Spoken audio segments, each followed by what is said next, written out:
মুসলমান ভাইয়েরা, আমাদের দেশের সামনে একটা সময় আসতেছে, আপনি বুঝে শুনে পক্ষ অবলম্বন করবেন। আপনি কাকে সমর্থন করতেছেন, কার সাপোর্ট করতেছেন, এটা আল্লাহ দেখতেছেন।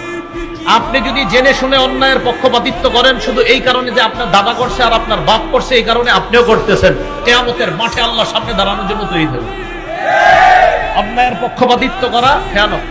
আপনাদের সামনে অনেক মানুষ বলবে, আমি যদি এই করি, আমি যদি সেই করি, তো আপনাদেরকে এমন করব, তেমন করব। এগুলা শুই না আপনারা পক্ষে অবলম্বন করেন।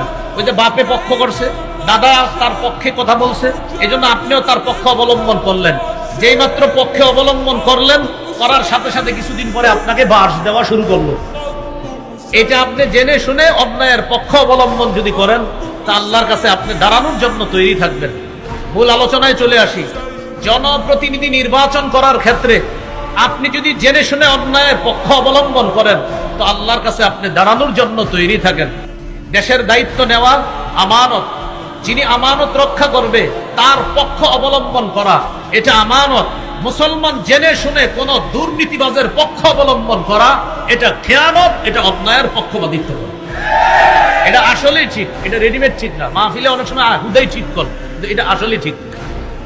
জেনে শুনে অন্যায়ের পক্ষ। এখন মনে মনে অনেকে বলে, এটা কারে বললো হুজুরে? মনে হয় আমারে। তো আপনি দুর্নীতিবাজ হলে তো আপনারই বেশি। যদি বলেন না না না এটা তো আমি না, তো আপনি না। অনেক মানুষ আছে যখন কোনো অন্যায়ের কথা বলবেন বলে কি, এটা কারে বললো? তো আপনি দুর্নীতিবাজ, হ্যাঁ তো আপনারই বলছে। হুজুর সুদের ওয়াজ করে, করার পর বের হয়, গত 6 বছর তো আপনার বয়ান সুন্দরী ছিল, আজকে হঠাৎ সুদের ওয়াজ করা কি দরকার ছিল? তো হুজুর জিজ্ঞাসা করে, আপনি সুদ খান? হয় না, কি বলেন, মাঝে মাঝে একটু ছোট কিস্তি দিই। তো ওয়াজ তো আপনারই করা হয়েছে। এই জন্য আমাদের সমাজে যে যেই অপরাধে আছে, ওই অপরাধের ওয়াজ করলে এটা তার গায়ে লেগে যায় এবং সে ওই অপরাধের পক্ষ অবলম্বন করে। ভালো মানুষ